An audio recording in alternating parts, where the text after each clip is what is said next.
I think it's fair to say that UFC 300 might even be by far the best card of all time in mixed martial arts. And me and you, we've been fans like definitely way more recently than some people. You know, I've been watching like hardcore maybe since like 2018, and you were maybe like a year or two after that. But I've seen a lot of the old cards on Fight Pass as of you, watching like, with the little fight parties that we'd have by my house sometimes. But this one, I can't remember an MMA event where I was watching from the first prelim to the main event where I was just captivated the entire time. I loved it. The energy was crazy. Every single fight lived up to the hype, which you really don't see that often.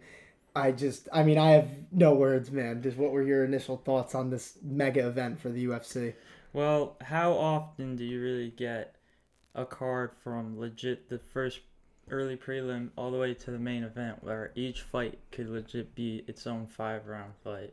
Like because there's multiple fights on this card where you really do wish it was 5 rounds so that you could get that more clear, decisive winner. And but here, like, man, they just you knew coming in, like, okay, like on paper, like this has to be the best, right? Because instead of in the past where the UFC really had to rely on that big name or that big rivalry, just like let's just get through the years all these names that have gotten and have transcended the sport to where it is now. Like, let's just call them all up and get them on this card, and then you incentivize it even more with the 300K bonuses, and then from there it's like, okay, like maybe maybe you don't necessarily see this coming to be as the like legit, arguably the greatest card to ever happen in UFC, but man, like I think all these fighters knew like what was on the line and how many people were gonna be tuned in, and they knew they had to absolutely live up to the hype Yeah, in any way. they And definitely understood the assignment, that's yeah, for they sure. got the memo, dude. I mean, when you look at the card, there were 12 current or former champions, over 20 ranked fighters. It was just unbelievable. And it's really hard, even when you stack a card to this extent, it's hard to expect every single one of them to live up to the hype.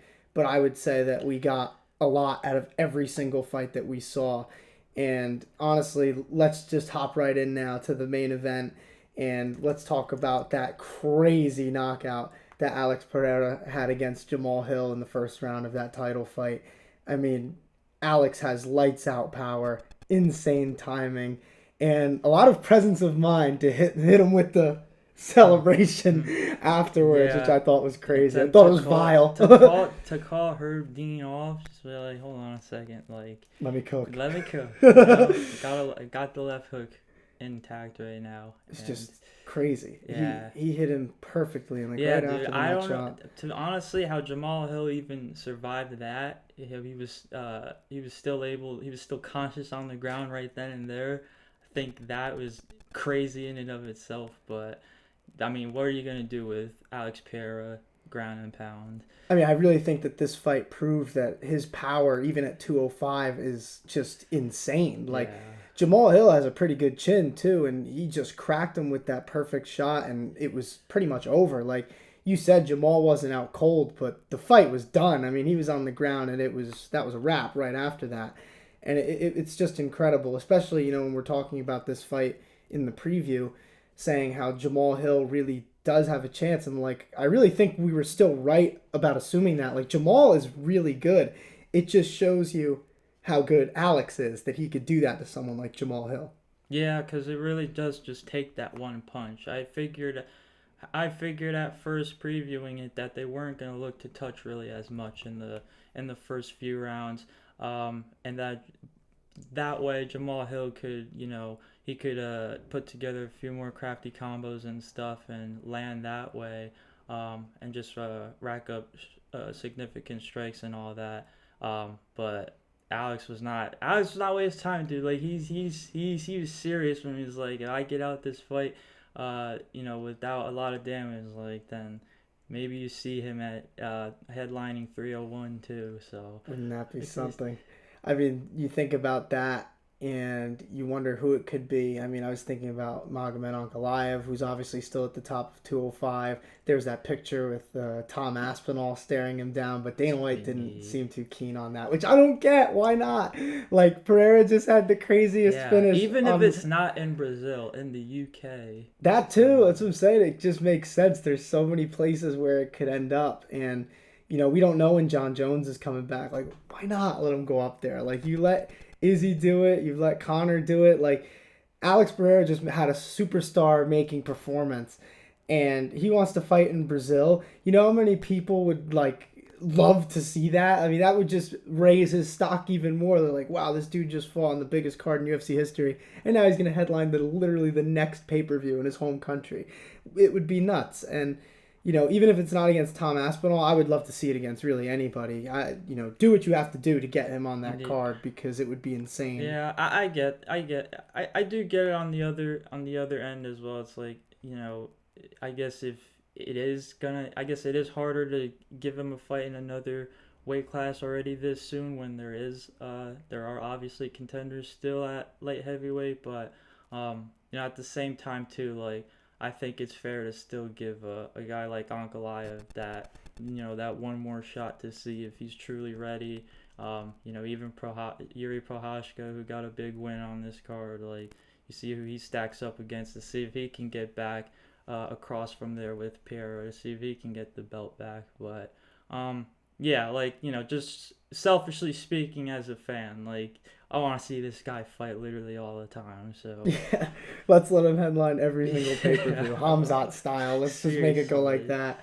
But I mean, in all seriousness, this fight was just insane. Like you said, Alex never really gave Jamal a chance. He was walking him down from the start with those leg kicks, and then obviously, we were talking about that left hook, and really, I mean, it was almost like a mix. It was like kind of a left hook, but it was also kind of an uppercut. Like, it was coming from this angle, and he just cracked him right on the jaw. It was just a perfect shot. And I remember that slow-mo that they showed after. You see Jamal's eyes, and it's like... That's just it. Like, I know Jamal Hill isn't a crazy power puncher, but you can't really let a guy like Pereira, kind of walk you down like that and just control the center like that. Because once you survive that left hook like Jamal Hill did, like, all you really can do is endure the ground and pound and hope you get saved by the bell or something. But that wasn't happening. That hook was just too much, man. It was really just a great performance, a great ending to an insane card. And I say we just move on to the next one, because this fight, I would say, was kind of a sleeper in a sense. And even when we were talking about it in the preview, Weili Zhang versus Xiaonan Yan, like, we didn't really think that Yan had too much of a chance. But if you remember, I said at the very end, I was like, but we just have to hope that Yan can rise to the occasion. And even though the scorecards don't reflect it, I do think Yan Xiaonan did that. Because for those who don't know the scorecards, though, Weili Zhang defeated her by unanimous decision, 349-45s, retains her strawweight title. But those scorecards don't tell the whole story, man, because Yan was able to match her strength at certain points, and the exchanges on the ground were so fun to watch. And there were many times in that fight where we thought that Zhang might have been in danger, and it was a tough fight for the champion. And I think that Zhang winning that fight the way that she did just proves again why she's one of the best strawweights of all time. And people really need to start giving her flowers, because this woman is incredible. We just saw another great performance in a fight where she truly was tested. I enjoyed this one so much, man. What did you think? Yeah, I mean, same really is. Yeah, I think obviously with how many casual fans were watching this card, maybe this is one that they kind of scoff at first, but this was one that was seriously worth, like, all 5 rounds. And even though it was a clear decision for Zhang Weili, like, Yan, there were plenty of moments there for Yan to I guess, win a few rounds and whatnot, give herself a better chance of winning the entire fight. But man, it's like Zhang Weili is just so crazy crafty as it is, and then just her fight IQ, like, it really is just an unstoppable sort of force that there's just that list of contenders of strawweights, like it's really like a wrap at that division, seriously, for her. And I mean, we'll see what's next, but man, like she still just looks. I think this was easily one of her toughest fights to date, and she still like did everything she needed to do. So Yeah. I mean, I'm like, still in the same boat as I was in the the preview. I do still think that Tatiana Suarez is the only person who can even hold a candle to Zhang Weili. I don't think she'll get the title shot right off the bat. I feel like there's still going to be one more fight in between, but you know what I think of Tatiana Suarez. I think that she'll pass whatever test they throw at her, and I hope that we get to see Zhang versus Suarez soon, because I really think that that's the best fight we can get currently at 115 pounds. And I think that it needs to happen sooner rather than later, because I'm not, like you said, I'm not really sure who can give Zhang a challenge, honestly, besides her. So, what a fun fight. It like you said, the more casual fans probably weren't too sure what to think of this one, and especially after the fight that we're literally about to get into, they needed something that was going to keep you energized, and this fight did a very good job at that. But to move on to what I think was probably the best moment on the entire card, may have been one of the greatest moments in UFC history, but Max Holloway defeating Justin Gaethje in the BMF title fight at the final second, with honestly could have been one of the greatest knockouts I've ever seen, just due to the circumstances. I mean, Max Holloway dominated that fight.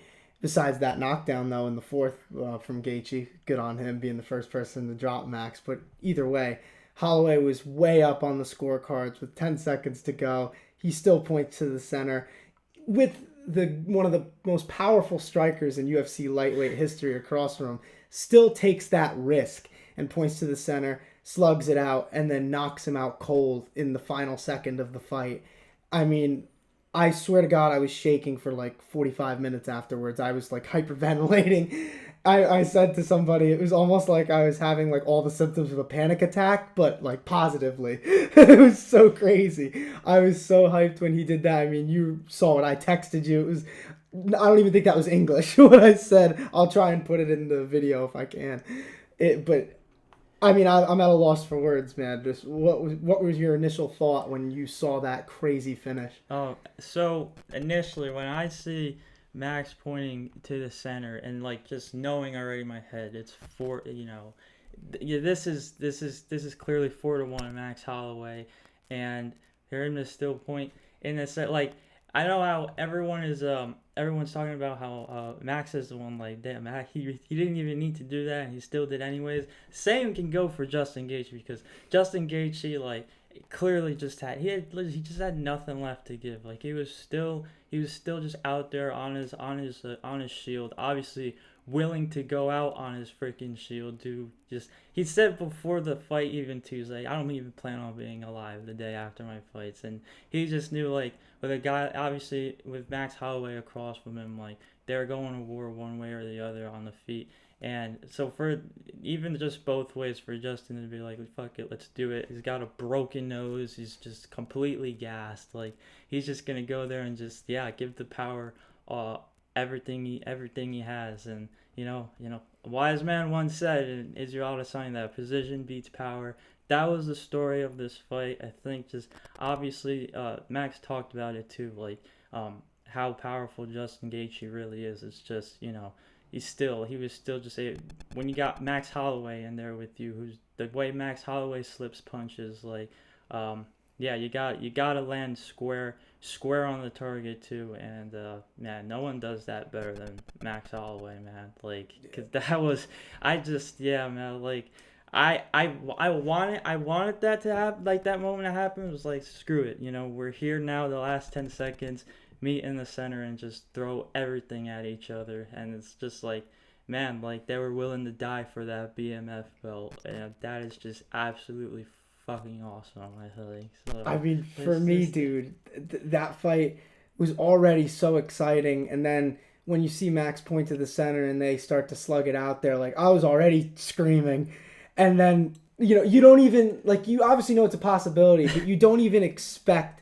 that someone's actually going to get knocked out like that in the final second. And then Yeah, literally dude. 2-1, and like as the one hits is when Holloway knocked out Gaethje, and when the horn sounded, that's when Gaethje pretty much hit the canvas. It was unreal. Like, I cannot say I've ever seen anything like that watching this sport, and things like that are what reminds me of why I love this sport so much. Because how could you not seeing something like that? It was so incredible. I truly believe that that's going to be known as one of the greatest moments in UFC history. Like I said, the circumstances and just watching it with the eye test and just seeing what happened in and that fight. fight. And now $600K for Max Holloway, dude. Like, Yeah, he walked away a rich man, that's for sure. Man. That seriously created one of the greatest moments ever. So yeah, just incredible. And by the way, got to shout out Mark Coleman too, wrapping the belt around him.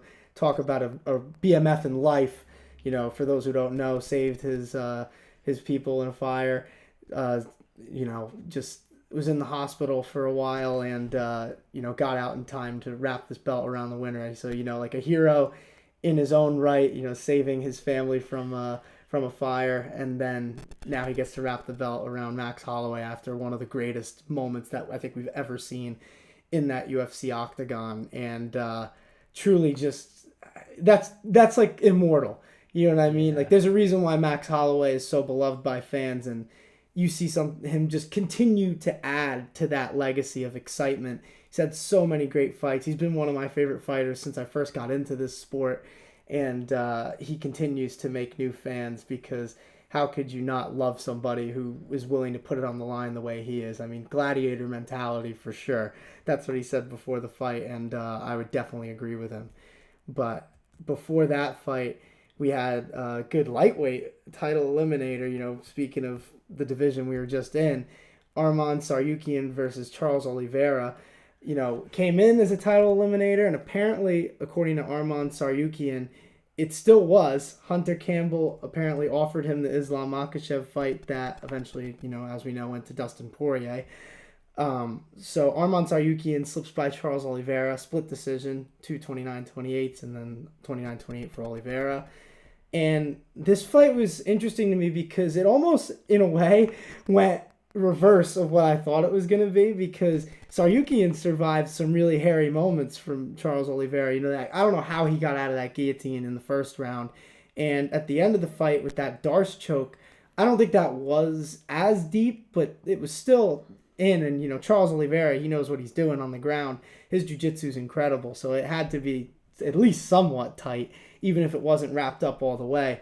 So the fact that Arman was able to basically see the best of Charles Oliveira and then still overcome that to win in the way that he did, albeit a close fight, it's incredible. He deserves to be the number one contender. I understand why Dustin Poirier is getting the title shot, but I definitely don't think that Arman needs another fight in between. He should get the winner of that fight, no doubt, hands down. But, I mean, what did you think, bro? It seemed, too, like the majority of this fight anyways was on the ground. So I mean, if there is people still out there, like especially because how it ended with him in that door choke, and how close that really was to being a finish for Oliveira. Like, if there are people that are still on the fence about Tsarukyan, then I mean, all I really gotta say is I guess we don't really have to wait too long till we see him fighting for the title.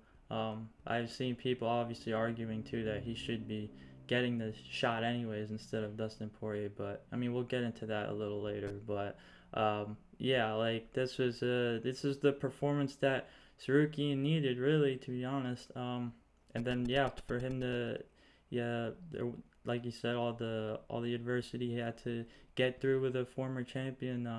That was probably the best showing we've seen so far of Arman Tsarukyan. Just a new fresh contender at the top of lightweight, which is obviously not an easy division to get there at the top end. But I mean, we've seen the new blood try and fight the top. We talked about Gaethje versus Fiziev, Poirier versus Saint Denis, and Arman is really the only person to get through that old guard, and now he's going to be the number one contender because Oliveira was ranked number one, so you'd have to imagine that he's going to hop right up there. And yeah, it's just incredible. I think it was a great performance, even though it was a split decision. I really think it came down to how deep you thought that Darce was in, and it seems like two of the judges thought that Arman did enough to win the round, and then one of them probably thought that Darce was actually really close.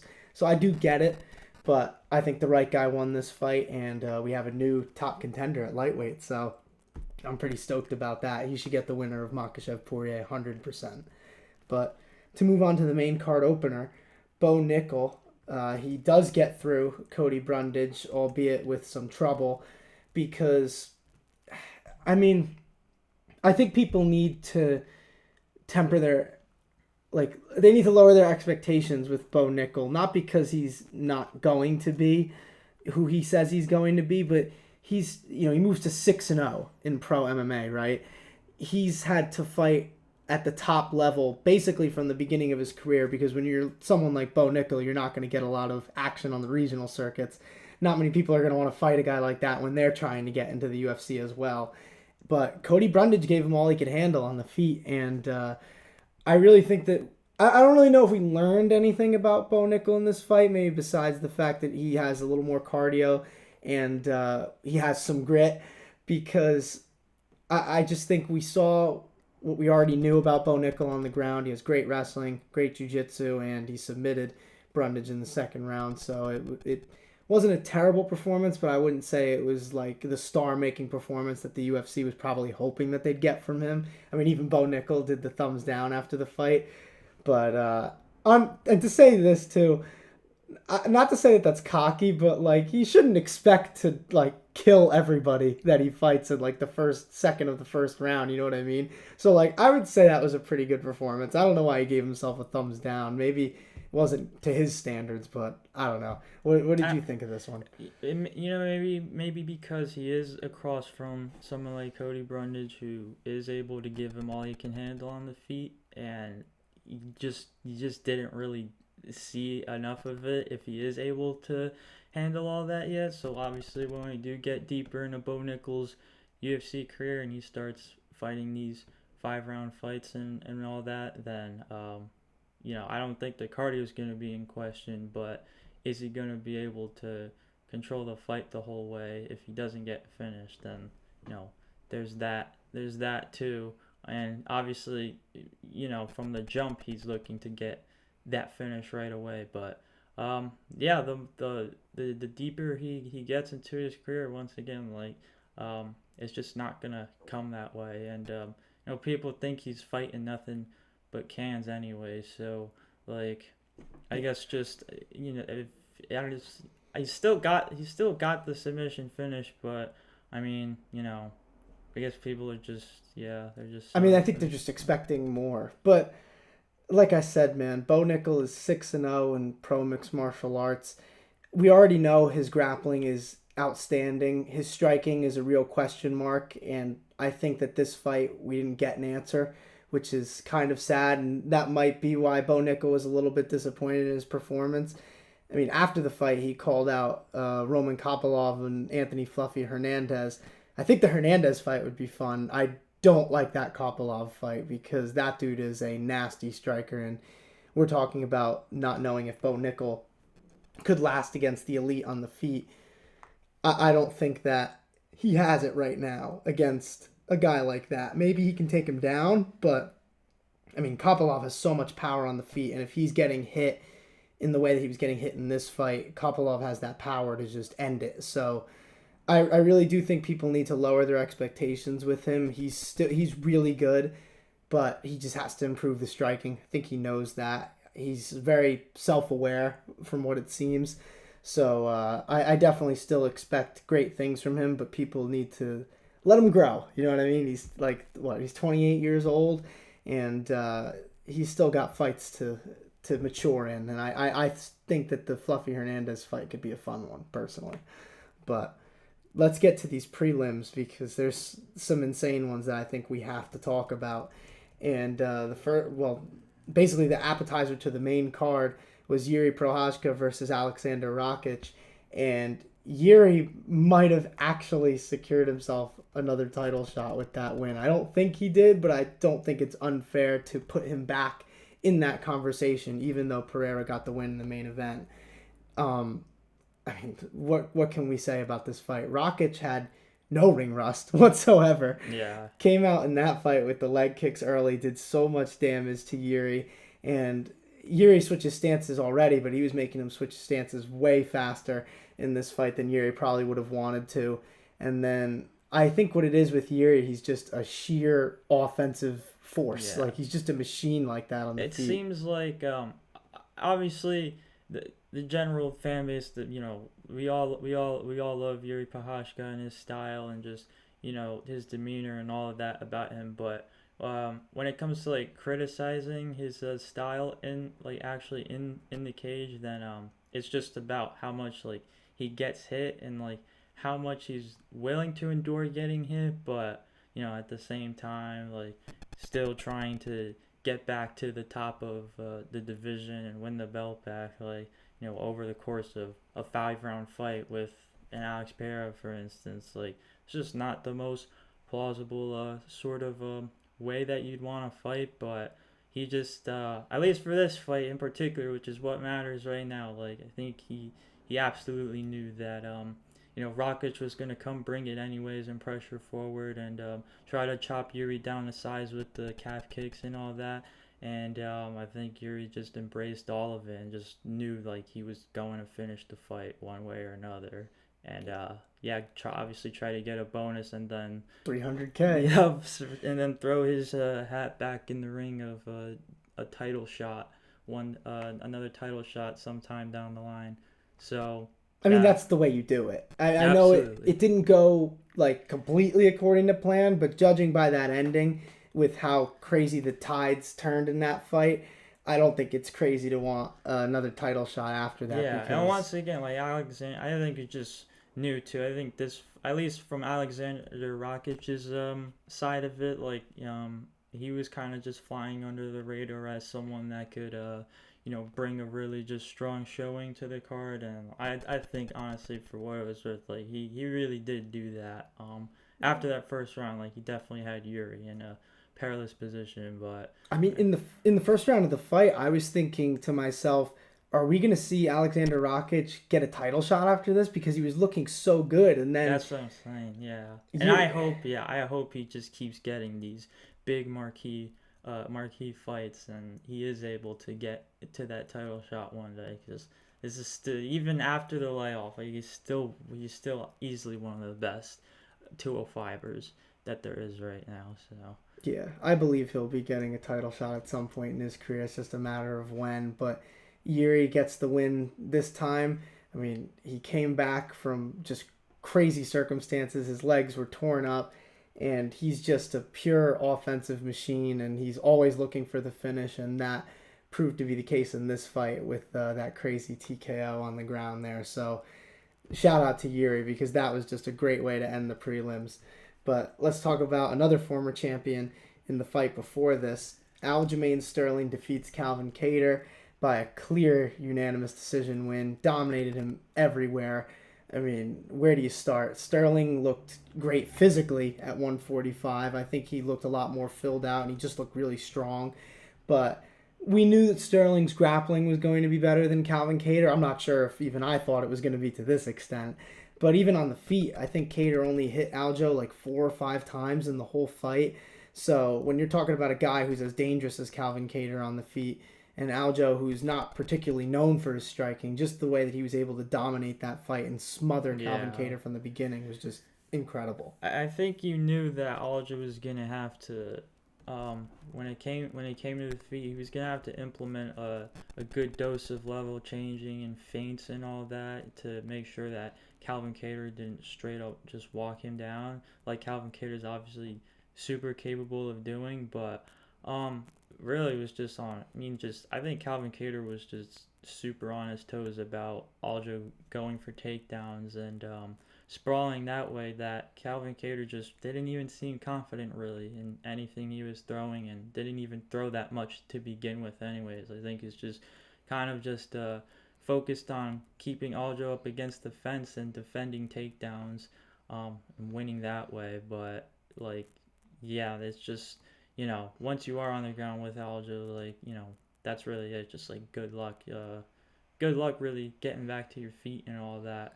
And then obviously, yeah, for it to be on the UFC 300 card and the bonuses and whatnot, just kind of just a weird matchup, to be honest, but one that Aljo, like, clearly, even if he was favored coming in, like, I don't think it was not a very easy, when you're facing Kattar in your featherweight debut, like, yeah, there's a lot of cause to be just a little concerned that things aren't going to go so great, but I think Aljo clearly had a game plan.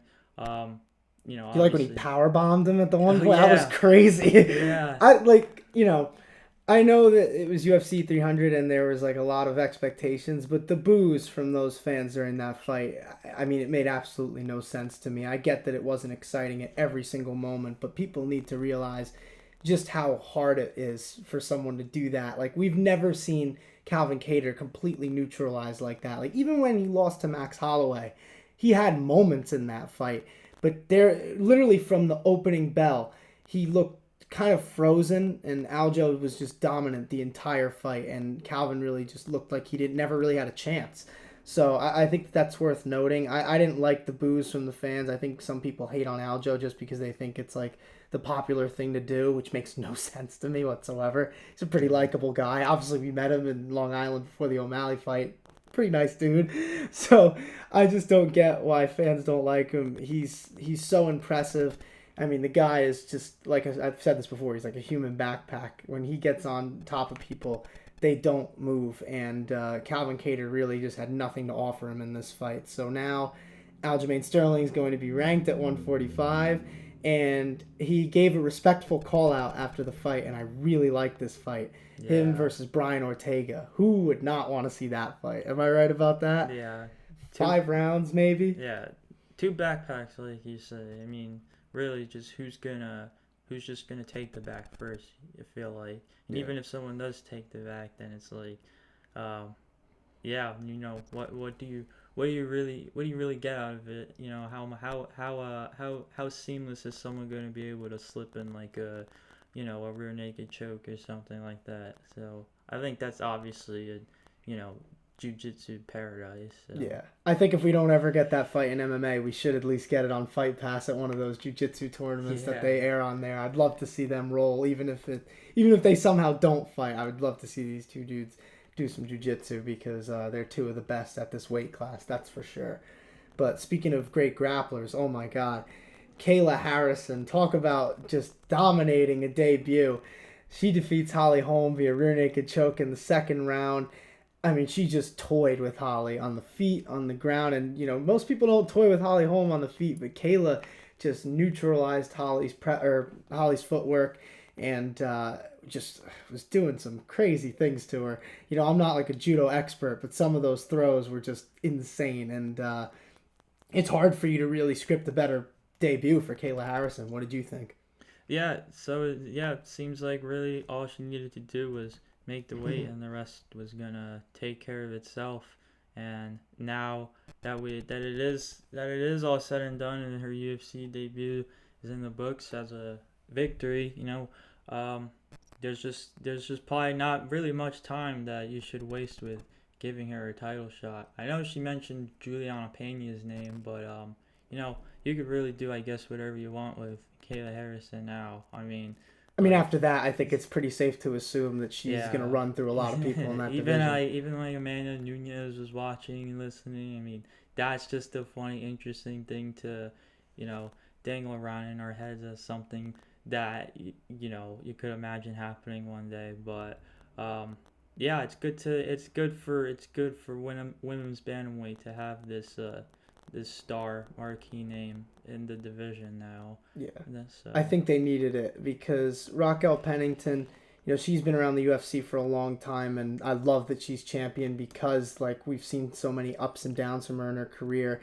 But Kayla Harrison is a star, and I truly think that it's only a matter of time until she gets her title shot, whether she fights someone in between or not. I do think she deserves it from this performance alone. I mean, Holly Holm is a former champion. She still fights at a pretty high level. I mean, she's ranked number 5 coming into this fight, and Kayla Harrison, she made it look easy out there with some of those throws and just her work on the ground. Holly Holm, kind of like Calvin Kattar, was just completely neutralized. Didn't look like she really had a chance in there.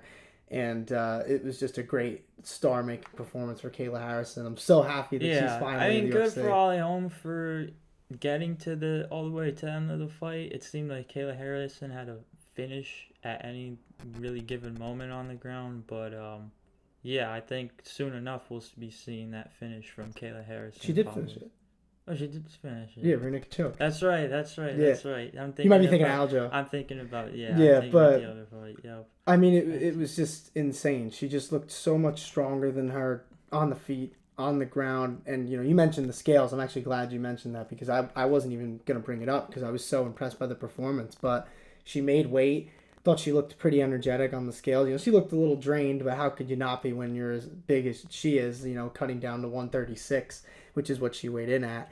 I mean, I thought she looked fine on the scales. She looked great in the fight, so it's not like that weight cut drained her or anything. So I'm very curious to see how she'll look 1 pound less than that, 135, and hopefully in a title fight sooner rather than later, because I think the UFC has struck some gold in picking up Kayla Harrison, and it seems like timing-wise, this is exactly what they need.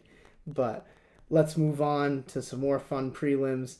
Diego Lopes, man, I cannot believe that this fight went the way it did. And I talked in the preview about how Lopes does have like some sneaky striking, but I didn't think that he was going to starch Sadiq Yusuff the way that he did in this fight. I mean, I really wish he got a bonus. That was like the first thing I was thinking. I love the 300K concept, but when it's going to like former champions and Max Holloway and Yuri Prochazka, they don't really need the money as much, although they did deserve it. I'm not saying that. I just wish that Diego Lopes could have gotten a slice of that because that finish truly went under the radar, one of the best on the card, and I think Diego Lopes is turning into one of the most exciting fighters in the promotion.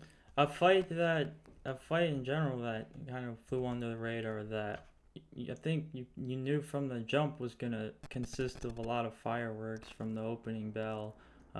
Just two guys that hit super hard. They land at a good rate, and Diego Lopes just got the better of this one in a win that gets him now into the rankings. And I think just from here, like, it's definitely a guy that you just want to keep stacking up against strikers, I feel like. And then once he really gets to that upper echelon of the division, then how's he gonna hang with guys on the ground too? But well, I mean, we know his jiu-jitsu is outstanding, even though he didn't have to prove it in this fight.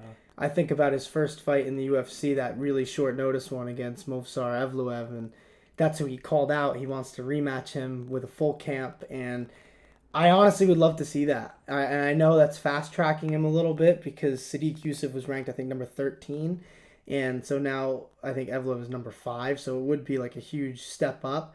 But featherweight, especially with, the same kind of contenders at the top with Holloway, now Volk too, Brian Ortega, Yair Rodriguez. I think Diego Lopes could be some interesting new blood. And judging by how that first fight with Movsar went back on short notice, I really would love to see that fight, but with a full camp on Diego Lopes' end, because I do think that this dude has potential to be one of the best in this division. He's already becoming one of the most exciting fighters in the sport, and this fight was a reminder of just why this dude needs to be pushed. He's so fun, man, so fun, and I'm glad that he lived up to like his potential in this one. We knew that one of these guys had to take a step up, and I really think that Diego Lopes showed people who he really is in this fight on the feet, because we already kind of knew on the ground. And he had some good moments in the past on the feet, but this one, knocking out a guy like Sadiq, just absolutely incredible from Diego Lopes. But speaking of another good grappler, Renato Moicano, dude, against Jalen Turner, this card really had everything. We've been talking about crazy knockouts, crazy fights, and this isn't even the only crazy comeback that we've had on the card, because we were talking about Yuri before, but This one, in terms of the circumstances, might have actually been the best comeback on the card, because literally just 5 minutes before the finish, Jalen Turner dropped Moicano so bad that he walked away thinking that the fight was over. And it wasn't. Talk about a terrible decision in hindsight. But Moicano survived the onslaught early from Jalen Turner, who obviously has crazy power and is just really good on the feet. But Moicano's gritty, man, and Moicano wants that money. And he came into this fight a man possessed. He got through the adversity, and then he finished the fight in the very next round. Just incredible performance, really, by Moicano. Not, probably not what he drew up, but judging by the end, I'd say he's probably pretty happy about it. Yeah, it seemed like on Jalen Turner's end, it seemed like Jalen Turner was fighting the fight the way he needed to for the most part, in the sense that at least when it came to the ground, when Moicano was on top of him trying to secure him out and all that he didn't really seem like too phased on his back, and was still able to obviously get that knockdown at the end of the round, and then go into the second round off of that momentum, obviously, even though he probably could have finished the fight right then and there. But for Moicano's end, I think he really stepped up, honestly, when it came to the striking, like not really circling and stuff, and keeping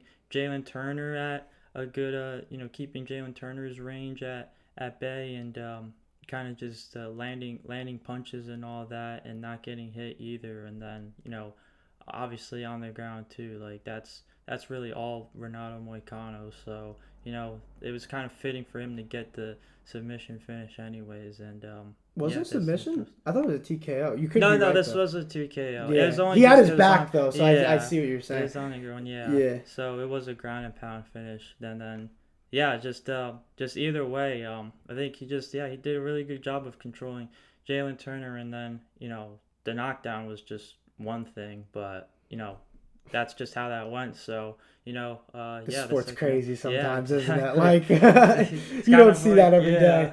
But I guess that's really what I took away from it. I thought the matchup was pretty fresh sort of matchup, and I think they both brought like their own sort of style, and then they obviously had to adjust to one another. And in this case, Renato Moicano was the one who he definitely came to fight on the feet for sure, and he kept Jalen Turner from landing anything too crazy, because obviously if Jalen that punch was powerful enough at the end of the first round, then Moicano would have just been knocked out cold right then and there, like Jalen Turner thought he was, but nope. So yeah. I mean, now Moicano's going to be in the top 10 most likely, because Jalen was ranked at number 10. He should get a bigger fight next, no matter who it's against. Perhaps Paddy Pimblett, like he's been calling for. And, getting Paddy in the rankings against a grappler might not be the worst idea. And maybe in the UK, who knows? I would like to see it personally. And also, let's get Joe Rogan on the Show Me the Money podcast for Renato Moicano. I'd love to see that. I feel like that'd be a fun interview. Well, all right, let's get Joe Rogan on this podcast. Yeah. I mean, I doubt that's ever going to happen. Yeah, but maybe Moicano on Joe Rogan's podcast. Yeah, that'd be cool. I wouldn't mind seeing that. A little MMA show from Joe with Renato Moicano, the Money Man. I would love to see it. But let's move on to another good win by a Brazilian. Jessica Andrade defeats Marina Rodriguez by split decision, 229-28 and then 29-28 for Marina. And I think that this fight kind of went as expected for the most part. Andrade is just a bully on the feet. I mean, she was doing good with the leg kicks. That was actually a very good way for her to close that distance a little bit. When Marina was able to keep Jessica on the edge, it was working a little bit better for her. I mean, the jab was looking good in this fight, but Andrade is just a fireball. That's kind of what I said in the preview. And it's only a matter of time until she gets close, and she's so strong for 115. So when she was in close range, it just seemed like Marina couldn't really stop her. And I saw people debating this one, but I do think that Jessica Andrade deserved the win. Although it was a closer fight than I initially thought it was going to be, personally. Yeah, I mean that's really all you can I guess say about it. It's one of those fights that really boiled down to the last round, and yeah, Jessica Andrade is just more on the offensive front to where that she's just gonna be able to rack up points more that way, and yeah, that's just kind of I guess naturally what you get with the former champion and all that, and now like she's already like fought pretty much everyone above her, and it's now at this point you kind of like debate whether or not she should have one more fight, or is she ready for another title shot already? I So have a fight. I have a fight. Number one contender fight: Jessica Andrade versus Tatiana Suarez. That's the well, only yeah, one that she there, hasn't had yet, and there you I think she go. I needs to stay mean, at 115. Personally, I've said this before. I don't really like how she looks at 125. Like, she's so good, like technically, and also just with her strength, that she's able to do well at 25. Obviously, she had a title shot against Valentina in that weight class, but I really think at 115 is where she's at her best, and she's so much stronger than all of these other girls at that weight class.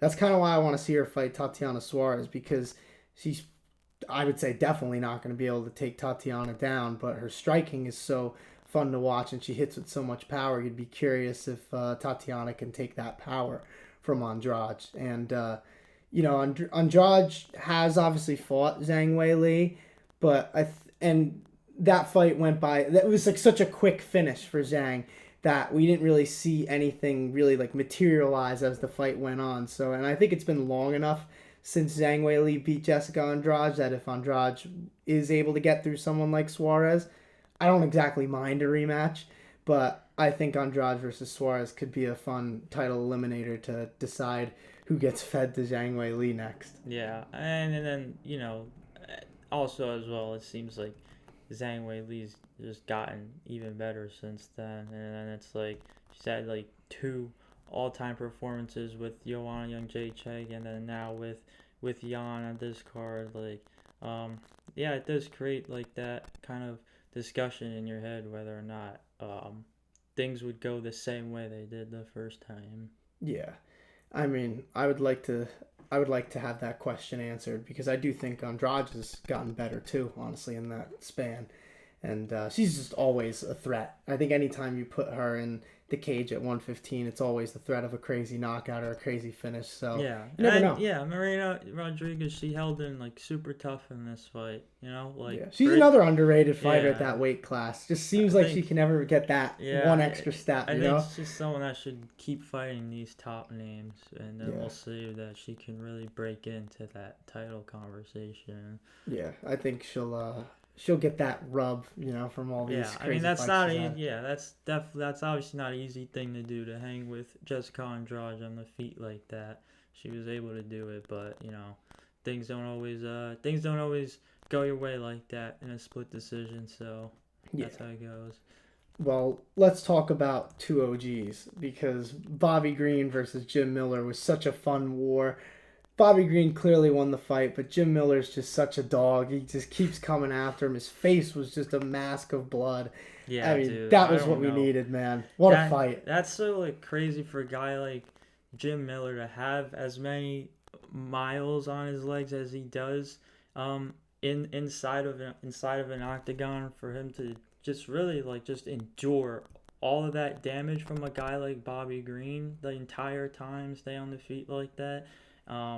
Man, like you saw, like we all saw his face and stuff afterwards. Like that's a true just really is a true OG of the game right there. They stood and traded at the end of that fight, kind of Yeah, like Gaethje and yeah, Holloway. Obviously it's hard to, you know, think yeah, about that after you see what happened in that fight, but they gave us a little bit something yeah. there at the end too. Bobby called for it too, and then yeah, Of they course, they Jim Miller did. obliges, because Jim Miller's awesome. So is Yeah, Bobby Green. I mean, his boxing looked incredible in this fight. yeah, and then with Bobby Green's style too, to have the hands down like he does, and just like that kind of brawler type of style. Like it's just super like crafty. I feel like to watch, and it's so precise with how he's able to land, and then the power I just think kind of comes naturally too, when it comes to at least like a lightweight. So yeah, that was a super fun fight to watch for sure. Two guys that have been here for a long time now are obviously not getting any younger. Like they still put on a straight banger performance for 15 minutes for all of us. So Yeah, I thought that was a perfect matchup, especially on such a big spot in UFC 300. And Jim Miller didn't win, but it just goes without saying that you have to just acknowledge the achievement that it is for him to be fighting as long as he has, and he's fought on UFC 100, 200, and now he's fought on UFC 300. So, and he says he's not planning on retiring, and I don't really think he needs to. He had his moments against Bobby Green, who is also a little older, but he's ranked at 155. So if Jim Miller can still kind of like keep up with those people, why retire? So I'm happy that he's going to continue fighting, because it's just an achievement that he's been around for as long as he has, even in a loss. I mean, Bobby Green looked outstanding. His boxing looked great. Once he found that range, it was really kind of like a wrap in that sense for Jim Miller. But I just loved seeing two guys who've been around for so long in there. I mean, Jim Miller. It seemed like Jim Miller had a knockdown or two in that fight too. It seems like things were gonna like really shift, but Bobby Green just did a good job of circling and stuff, and then still obviously using using that range, and then getting things back to the center and controlling it that way. So yeah. And we only have one more fight to talk about, which is actually like crazy. We went through these pretty quick, I would say. Davis and Figueiredo submitting Cody Garbrandt with a rear naked choke to open UFC 300. The first round was, I think, the best way to start the card. They were standing and trading. Both of them had their moments, but kind of like you said in the preview, once Figueiredo got this fight to the ground, Cody Garbrandt really had no answer for that jiu-jitsu. Yeah. So I'll give you the floor. And that start of the second round, obviously after they spent the first round on the feet, and kind of naturally there, that round went to Cody Garbrandt. Davison Figueiredo he was waving Garbrandt on to, in the center, let's keep striking. And then there was where he grappled Cody Garbrandt, got him to the ground. And from there, it seemed like, okay, like we'll see how it's more just what's going to be the opening for Davison Figueiredo to get the submission. And I think really it was just a mistake on Cody's end, because I think similar to the Moicano Jalen Turner fight, whereas Jalen Turner seemed pretty like composed and stuff on his back, and wasn't gonna let Moicano find that opening and all that like Figueiredo did. It seemed like, because when you're a striker like Cody Garbrandt, you're on your back with a BJJ guy like Davison Figueiredo. Like, you don't really trying to explode to your feet, get back to your feet as soon as possible is only really going to make things easier for the guy that is on top of you. And so it seemed there like Figueiredo was able to take the back and just, slip in a easy rear naked choke and get the win. I would say Figgy's jiu-jitsu is, I would agree, clearly better than Cody's, and he proved it in this fight. But even just the IQ, like you kind of said, when they were brawling in the center and like Figgy was waving him on, and he caught Cody off balance when he took him down, because Cody's not easy to take down. He has really good wrestling and good takedown defense. So I thought that method of getting him there was a smart one, kind of playing into Cody's style for sure. But what a card, man. And we still have a little bit more to talk about, because there were multiple stories outside of the fights.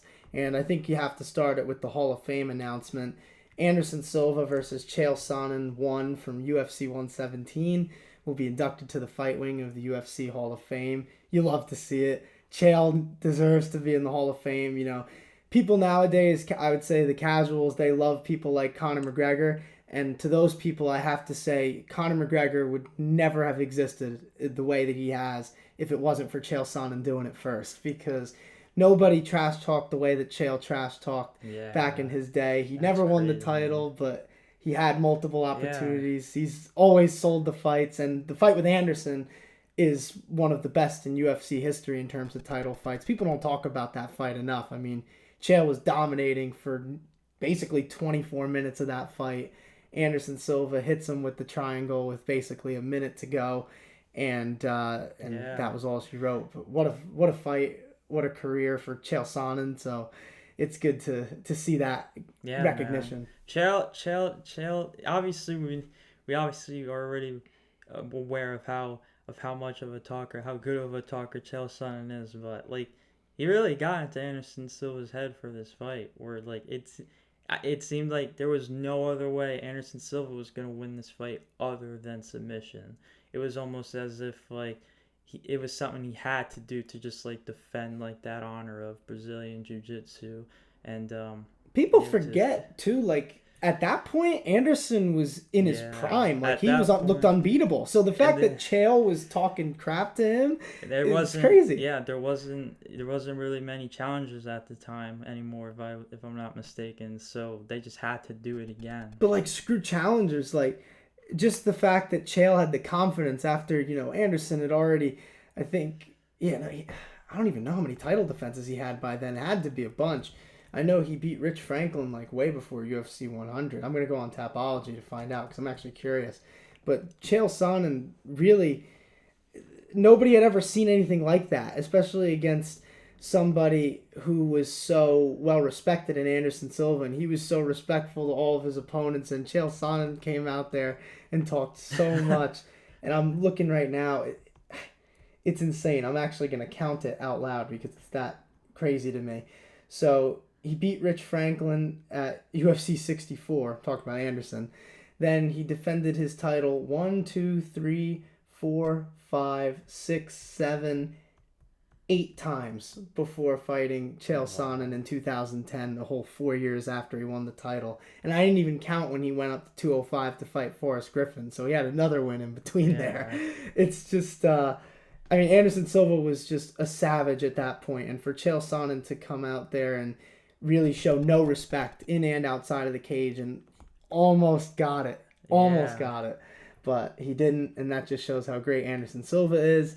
But for Chael to do that to Anderson for 24 minutes in his prime, it's one of the reasons why we all love Chael.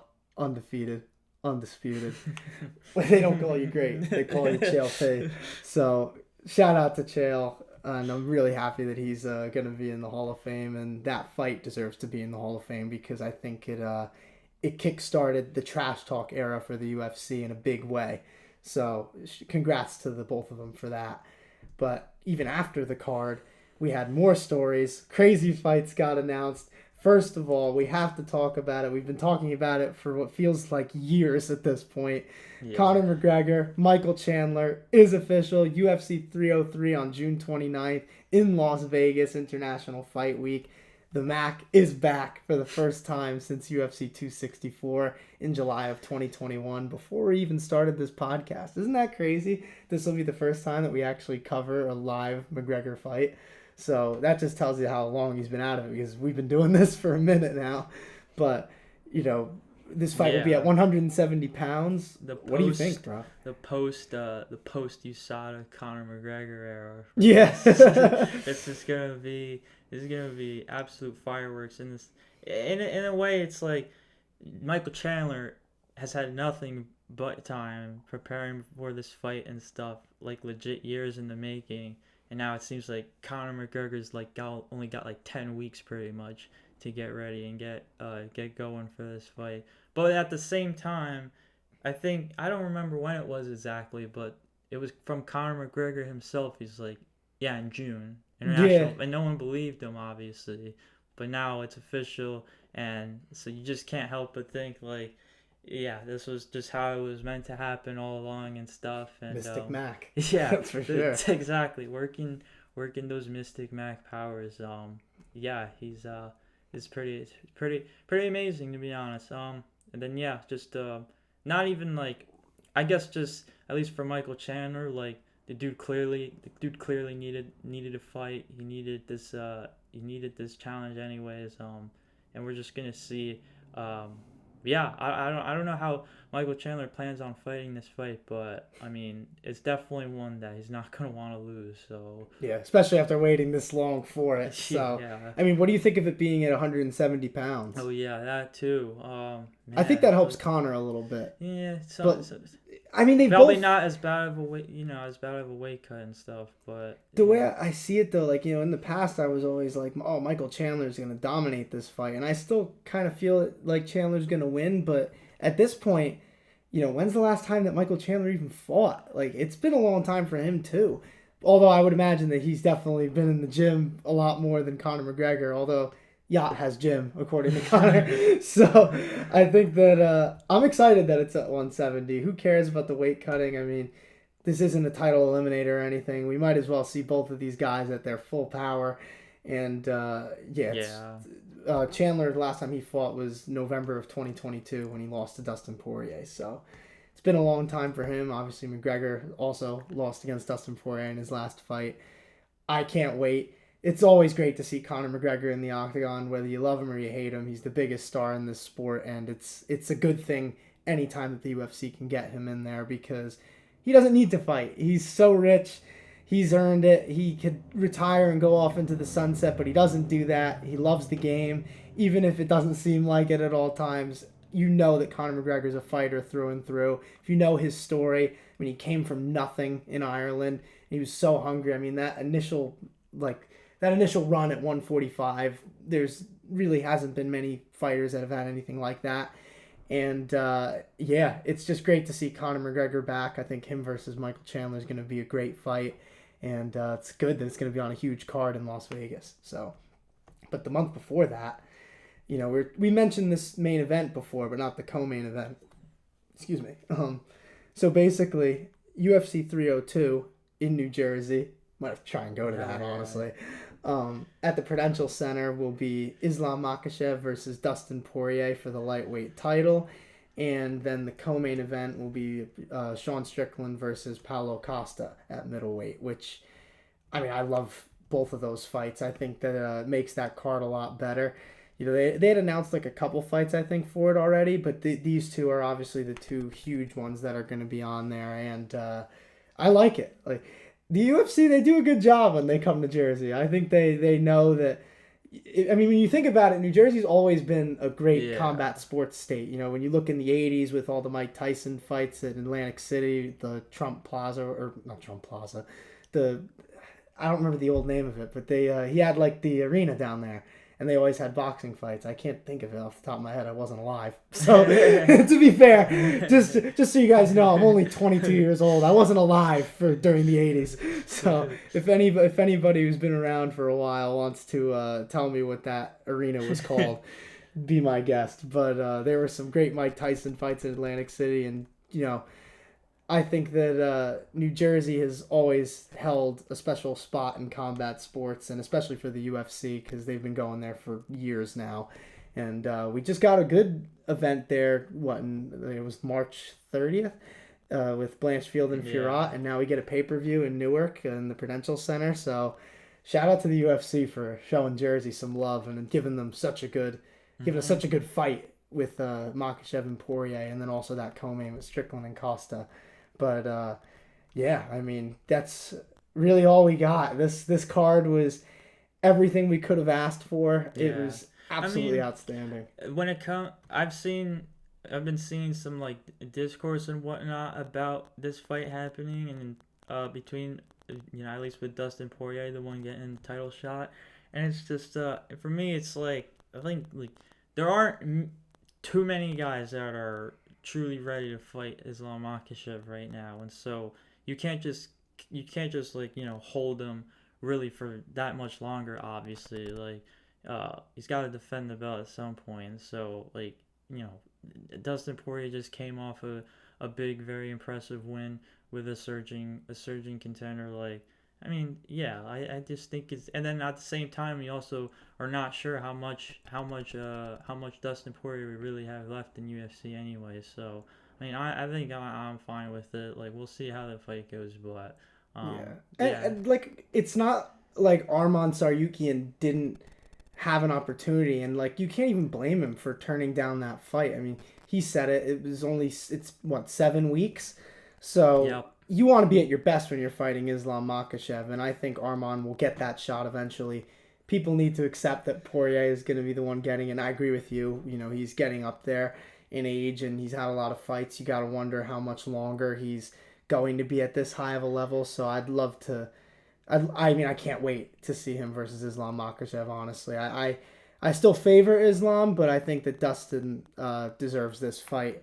Maybe not as much as Arman Tsarukyan, but timing-wise, it works out better, and Arman's going to get that shot eventually. He's proved himself to be one of the best in this division. So, yeah, we'll see how it's going to go in Newark in June. But until then, you know, there is a UFC card next week, but we're going to be focusing on boxing in the next show because on 420, Devin Haney is fighting Ryan Garcia, and I'm sure that that's going to produce some storylines, and that's a huge fight in boxing, and I think that takes priority over another Apex card for the UFC. We're getting closer to UFC Vegas 100, but we're not there yet. So Haney versus Garcia next week. We're going to be back talking about that, and if you guys have lasted this long with us, thank you. You know, this is a fun episode recapping what I honestly think was the greatest card in UFC history. So shout out to y'all who are still here. See ya.